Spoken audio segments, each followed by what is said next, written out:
Hello students.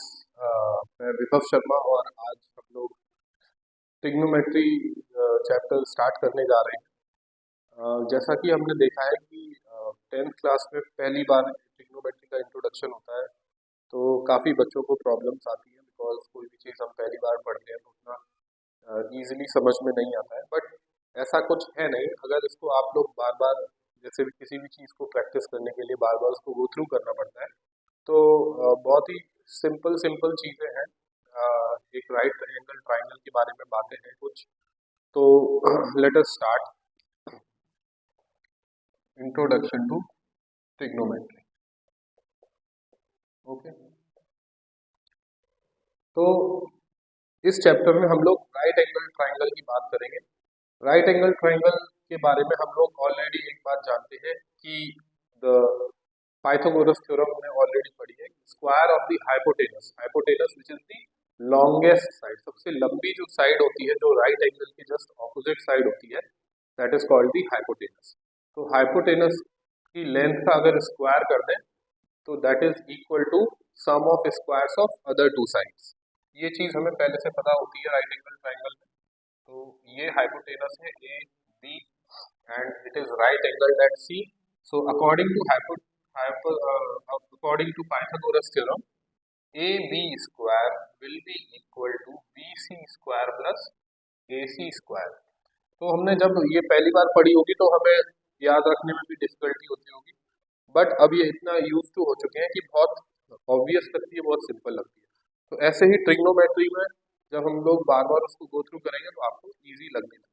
Okay, तो घबराने की जरूरत नहीं है। लेट अस सी कुछ फॉर्मूलेज होते हैं, और सबसे पहले हमें जानना जरूरी है कि राइट एंगल ट्राइंगल में साइड्स के जो रेशियोज होते हैं, मतलब साइड्स की लेंथ को आपने एक लेंथ को दूसरी लेंथ से डिवाइड कर दिया तो उसको क्या रेशियो कहते हैं, किस नाम से उसको बोला जाता है, तो वो हम लोग सीखते हैं।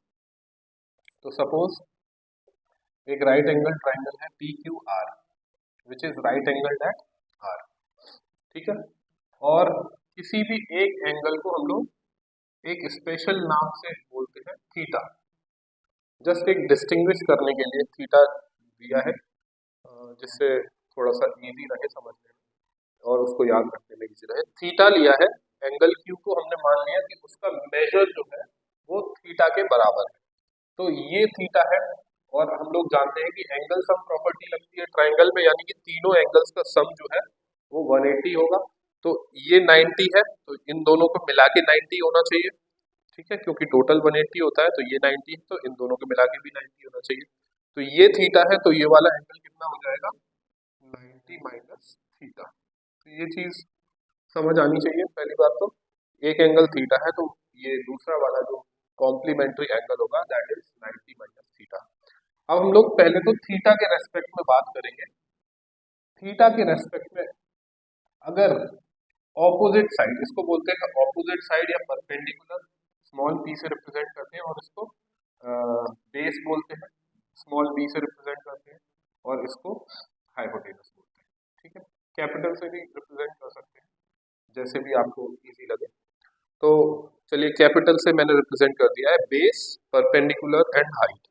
तो जो परपेंडिकुलर अपॉन हाइपोटेनस का रेशियो होता है that is called sine theta. Sine theta क्या है, P R upon P Q, यानी कि perpendicular upon hypotenuse. Second ratio होता है कॉस थीटा। कॉस थीटा किसका रेशियो होता है, इस एंगल के रेस्पेक्ट में जो हमारा बेस, बेस क्या है, क्यू आर है, Q R upon P Q, hypotenuse. तो इसको बोलते हैं base upon hypotenuse, cos theta हो गया। थर्ड रेशियो होता है टेन थीटा। अब सिक्स साइड से तो सिक्स रेशियोज बनेंगे, कैसे बनेंगे आइए देखते हैं।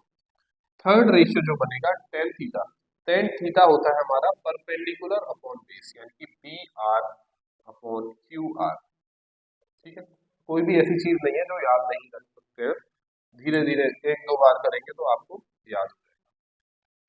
तो that is perpendicular upon base. अब आगे के जो तीन रेशियोज बनते हैं वो इनका रेसिप्रोकल होता है, साइन थीटा का रेसिप्रोकल, यानी कि P Q upon P are अगर हो जाएगा तो उसको बोलते हैं कॉसेक थीटा, ठीक है। ठीक है। एक्चुअली ये जो नाम होते हैं ये फुल फॉर्म नहीं होते, शॉर्ट फॉर्म होते हैं। ये होता है साइन थीटा, फुल फॉर्म है साइन थीटा, और ये वाला होता है cosine theta, cosine cosine theta, cosine theta. और ये होता है टेंजेंट थीटा, और ये होता है कोसिकेंट थीटा, कोसिकेंट थीटा। ठीक है। तो कोसिकेंट इसका रेसिप्रोकल होता है, यानी कि P Q upon P are होगा, यानी कि हाइपोटेनस अपॉन परपेंडिकुलर होगा। अब कोसाइन का रेसिप्रोकल होता है सीकेंट, इसको सेक थीटा बोलते हैं, इसको कोसेक बोलते हैं। शॉर्ट में भी मैं अंडरलाइन कर देता हूँ, sine theta, cos theta, tan theta, cosec theta और सेक थीटा। सेक थीटा, अब देखिए पहला रेसिप्रोकल यहाँ हो गया तो दूसरा यहाँ होगा, ठीक है। कोसाइन और सीकेंट ये दोनों एक दूसरे के रेसिप्रोकल होते हैं, so that is P Q upon Q R, क्या हो गया, hypotenuse upon base. And then last one is cotangent, जिसको शॉर्ट में हम लोग कॉट थीटा भी बोलते हैं, कोटेंजेंट यानी कि कॉट थीटा इन शॉर्ट। ये टेंजेंट थीटा का रेसिप्रोकल होता है, ठीक है। टेंजेंट थीटा का रेसिप्रोकल होता है Q R upon P R is equal to perpendicular upon base, ठीक है। तो 6 रेशियोज हमें पता है, 6 रेशियोज हमने देखे, ये बनते हैं साइड्स के रेशियोज के हिसाब से, ठीक है। नाउ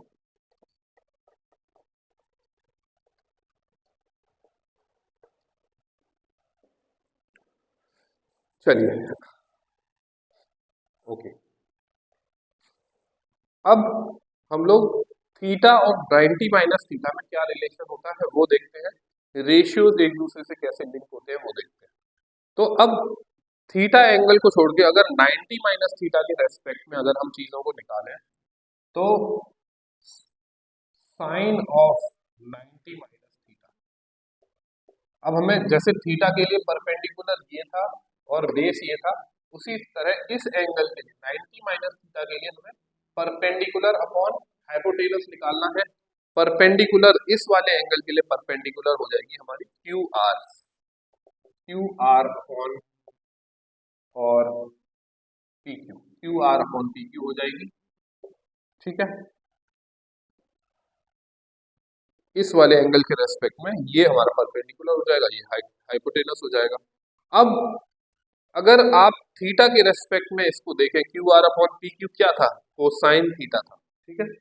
तो एक सेम ट्राइंगल की बात हो रही है और दोनों के रेशियो बराबर है, Q R upon P Q यहाँ भी है और Q R upon P Q यहाँ भी है, तो इसका मतलब ये वाला पार्ट और ये वाला पार्ट इक्वल होना चाहिए, है ना। तो साइन 90 माइनस थीटा किसके इक्वल हो जाएगा, कॉस थीटा के इक्वल हो जाएगा, ओके।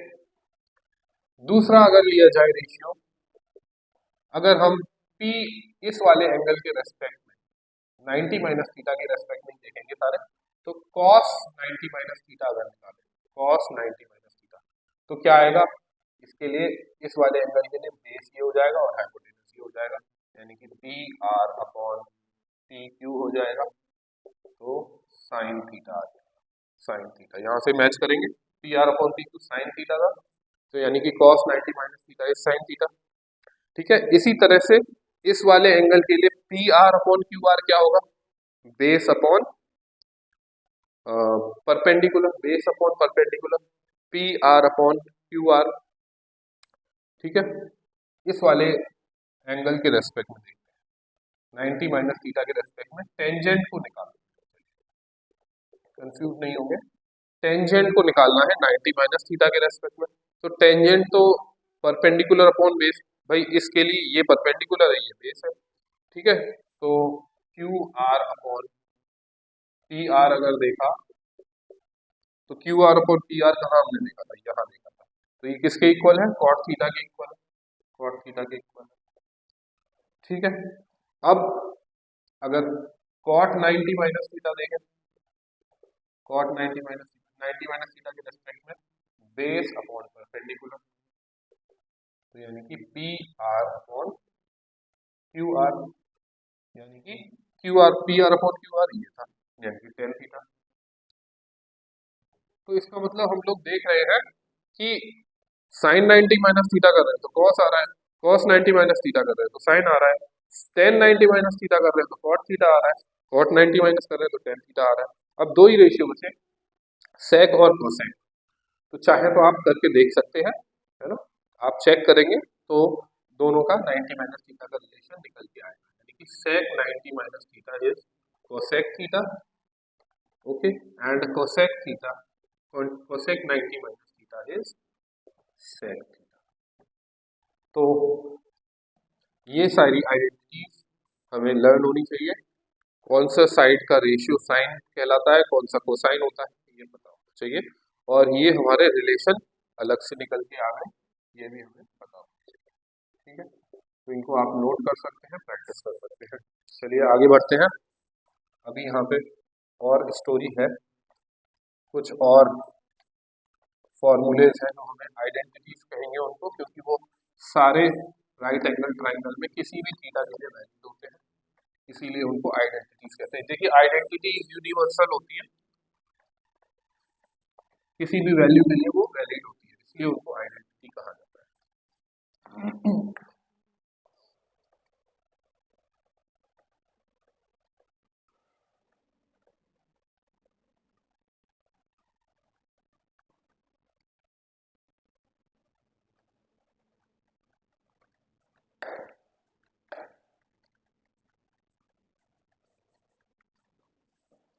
अच्छा, हम लोग प्रीवियस वाले में देख चुके हैं कि साइन थीटा होता है वो 1 अपॉन कोसेक थीटा भी होता है।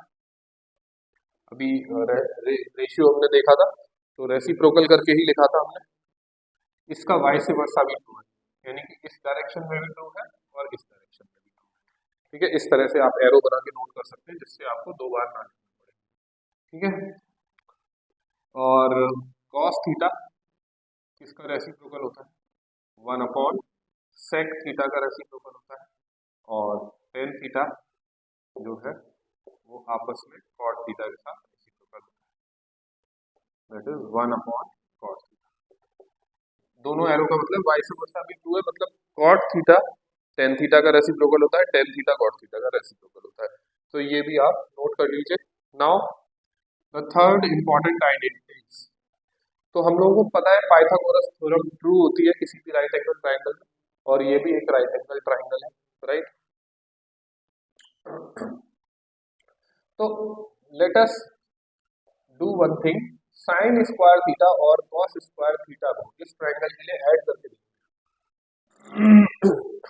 देखिए साइन थीटा कितना है, परपेंडिकुलर अपॉन हाइट है, तो P square upon H square, और कॉस थीटा कितना है, बेस अपॉन हाइट है, सॉरी मैं बार बार हाइट बोल रहा हूँ, इसको हाइपोटेनस, ठीक है, हाइपोटेनस, और ये base square upon hypotenuse square है, ठीक है। इसका एलसीएम अगर ले लें तो एच स्क्वायर आएगा, और perpendicular square upon base square numerator में आ जाएगा, ठीक है। अब ये आप पाइथागोरस थ्योरम से आपको पता है कि H square is equal to P square plus B square by Pythagoras theorem. तो ये रिजल्ट हम यहाँ पुट कर सकते हैं, तो न्यूमरेटर में भी एच स्क्वायर आ जाएगा, डिनोमिनेटर में भी, यानी कि ये वैल्यू 1 आ जाएगी, ठीक है। तो पहली आइडेंटिटी जो हमारे लिए निकल के आई that is sine square theta plus cos square theta is equal to 1, ठीक है। मैं आपको पूरे डेरिवेशन इसलिए दिखा रहा हूँ कि आपको ये आइडेंटिटी याद हो जाए, लेकिन इनको याद करने का सही तरीका ये है कि जो एक्सरसाइज मैं पूरी आपके सामने कर रहा हूँ उसको एज इट इज आपको अपने लिए खुद से करना है, उसको पहले दिमाग में बिठा लीजिए और फिर पूरा बिना देखे सॉल्व करिए इसको, और आइडेंटिटीज को डिराइव करने की कोशिश करें, ठीक है। तो आपके ये इंटरनलाइज हो जाएगा, आपके जहन में बैठ जाएगा, ठीक है। फर्स्ट ये हो गया। सेकंड, इसी तरह से जैसे साइन स्क्वायर थीटा और कॉस स्क्वायर थीटा को मैंने ऐड किया और रिजल्ट 1 आया, इसी तरह से अगर मैं सेक स्क्वायर थीटा, जैसे टेन स्क्वायर थीटा अगर माइनस हो तो क्या आएगा, sec square theta minus tan square theta. तो सेक थीटा क्या होता है, कॉस थीटा होता है बेस अपॉन हाइपोटेनस, तो सेक थीटा होगा हाइपोटेनस अपॉन बेस, तो H square upon B square.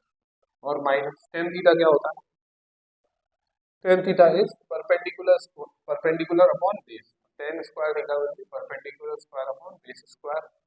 LCM लेंगे फिर से, तो base square H square minus B square. फिर से पाइथागोरस थ्योरम की हेल्प से H square minus B square किसके इक्वल होगा, बी स्क्वायर के इक्वल होगा, तो ऊपर भी बी स्क्वायर आ जाएगा और नीचे भी बी स्क्वायर, फिर से वन के इक्वल हो गया। यानी कि सेकेंड आइडेंटिटी, इस आइडेंटिटी को हम लोग जैसे भी आपको ठीक लगे वैसे याद कर लीजिए, ठीक है। आप इसको sec square theta minus tan square theta is equal to one के रूप में भी याद रख सकते हैं, या फिर sec square theta is equal to one plus tan square theta, ठीक है, वैसे भी याद कर सकते हैं। और इसी तरह से अब दो मैंने प्रूव करके दिखा दिया, आप चाहे तो थर्ड भी प्रूव कर सकते हैं, तो वो होती है cosec square theta minus cot square theta is equal to one. तो ये थर्ड सेट ऑफ आइडेंटिटीज है जो कि इस चैप्टर के लिए बहुत इंपॉर्टेंट है, crucial. Now last topic for this video, मैं आपको ट्रिग्नोमेट्रिक टेबल बनाना सिखाऊंगा, और मैं बताऊंगा कि आप सिर्फ साइन की वैल्यूज कुछ एंगल्स के लिए याद रख के पूरी टेबल याद रख सकते हैं। तो लेट अस डिस्कस, तो आपको ज़्यादा बेटर समझ में आएगा। ट्रिग्नोमेट्रिक टेबल जो हमें यूजफुल है वो कुछ स्पेसिफिक एंगल्स के लिए ही वैल्यूज याद रखनी है और बाकी के लिए याद नहीं रखनी है, और वही हमारे हाइट एंड डिस्टेंस या जिसको एप्लीकेशंस ऑफ ट्रिग्नोमेट्री भी बोलते हैं, उस चैप्टर में भी वही वैल्यूज काम आएंगी, उसके अलावा आपसे नहीं पूछा जाएगा as far as 10th class is concern, ठीक है।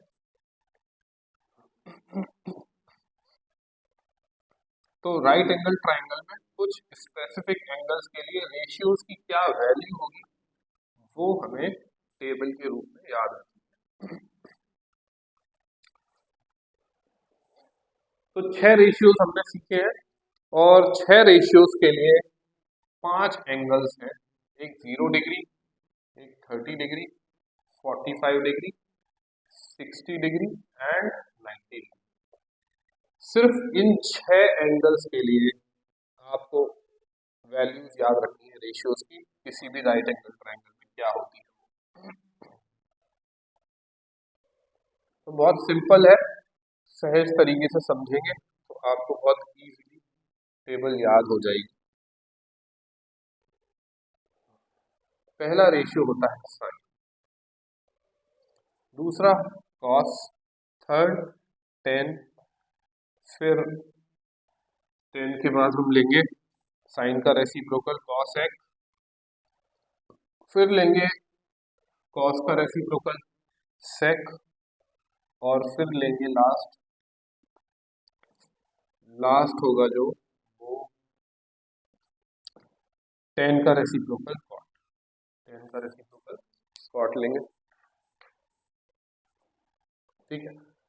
साइन 0 जो होता है उसकी वैल्यू 0 होती है, साइन 30 की वैल्यू 1/2 होती है, साइन 45 की वैल्यू 1/√2 होती है, sine 60 is √3/2 and sine 90 is 1।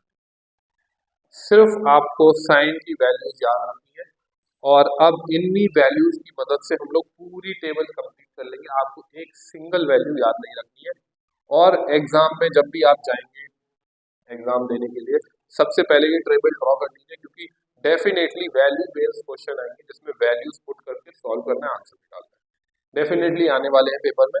तो आप सीधे सीधे वैल्यू पेपर में जो स्टार्टिंग में टाइम मिलता है उसमें टेबल याद ड्रॉ कर लीजिए।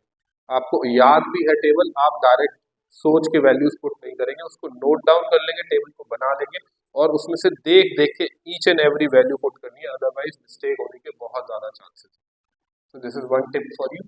अब 0 से 90 की साइन की वैल्यूज लिखनी, अब कॉस में क्या करना है, उल्टा लिखना स्टार्ट कर देना, 90 वाली वैल्यू 1 में इधर आ जाएगी, ये 60 वाली 30 में आ जाएगी, 45 वाली 45 में ही रहेगी, 1/2 इधर चला जाएगा और 0 इधर चला जाएगा। एक और चीज होती है कि 10 का जो रेशियो होता है वो साइन बाई कॉस होता है, साइन अपॉन कॉस इज 10। ये आप जो मैंने रेशियोज बताए थे उससे भी डिवाइड करके देख सकते हैं कि ये परपेंडिकुलर अपॉन हाइपोटेनस होता है और ये बेस अपॉन हाइपोटेनस होता है। तो दोनों के डिनोमिनेटर में से हाइपोटेनस कैंसिल हो जाएगा, तो न्यूमरेटर में क्या बचेगा, परपेंडिकुलर और बेस बचेगा, और परपेंडिकुलर अपॉन बेस 10 होता है। ठीक है, तो यहाँ भी डिवाइड करके निकाल सकते हैं, 0/1 0 आएगा, इसको इससे डिवाइड करेंगे तो 2 से 2 कैंसिल हो जाएगा, 1/3 बचेगा, ये √2 से √2 कैंसिल हो जाएगा, 1 बचेगा, 2 से 2 हो जाएगा, √3 बचेगा। अब 1 डिवाइडेड बाई, इसको बहुत से बच्चे इन्फिनिटी लिख देते हैं, दैट इज अ मिस्टेक। 0 से डिवीजन पॉसिबल नहीं है, डिफाइन नहीं है, उसकी वैल्यू हमें पता नहीं है, तो इसको नॉट डिफाइन लिखेंगे, ना कि इन्फिनिटी। इन्फिनिटी मीन्स बहुत बड़ी वैल्यू। कोसिकेंट इसका रेसिप्रोकल होता है 0, कोई भी इंटीजर है उसका मतलब होता है अपॉन 1, इसके डिनोमिनेटर में हमेशा 1 होता है, तो 0 का मतलब है 0/1, और 0/1 का रेसिप्रोकल करना है कोसेक के लिए, तो 0/1 का रेसिप्रोकल हो गया 1/0। 0 से डिवीजन पॉसिबल नहीं है, तो इसकी वैल्यू नॉट डिफाइंड है, नॉट डिफाइंड, नॉट डिफाइंड। इसका रेसिप्रोकल 2 हो जाएगा, इसका रेसिप्रोकल √2 हो जाएगा, इसका रेसिप्रोकल 2/√3 हो जाएगा, और इसका 1 का रेसिप्रोकल 1 दिया जाएगा। ठीक है, अब सीकेंट के लिए कोसाइन का रेसिप्रोकल करना पड़ेगा, 1 का रेसिप्रोकल 1, इसका रेसिप्रोकल 2/√3, थोड़ा 2/√3, इसका रेसिप्रोकल √2, इसका 2, और 0 मीन्स 0/1 का रेसिप्रोकल नॉट डिफाइंड।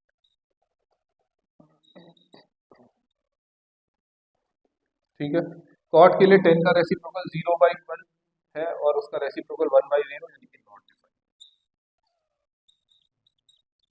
तो ये नॉट डिफाइंड आपको याद भी होने चाहिए कि कितनी बार नॉट डिफाइंड आ रहा है, तो आपको जब सामने आएगा तो आप उससे घबराएंगे नहीं, ठीक, ऐसा नहीं लगेगा कि कुछ गलत किया है। तो 2 का ओके √3 का रेसिप्रोकल होगा 1/√3 का होगा, यानी कि √3 आ जाएगा, 1 का रेसिप्रोकल 1, √3 का 1/√3, और नॉट डिफाइंड, नॉट डिफाइंड कैसे आया था, 1/0 करके आया था। ठीक है, उसका रेसिप्रोकल होगा तो 0/1 हो जाएगा, यानी कि 0 हो जाएगा। ओके,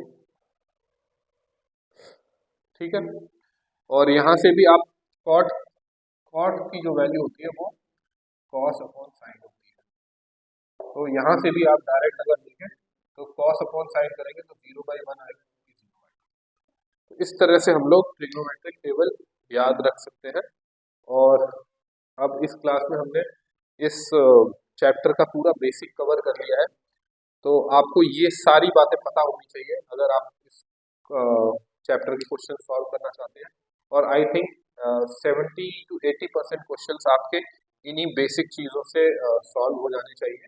थोड़ा सा एप्लीकेशन क्वेश्चन जब करेंगे तो आपको आएगा, तो हम लोग जब एक्सरसाइजेस का वीडियो बनाएंगे तो आप देख सकते हैं, उसको रेफर कर सकते हैं।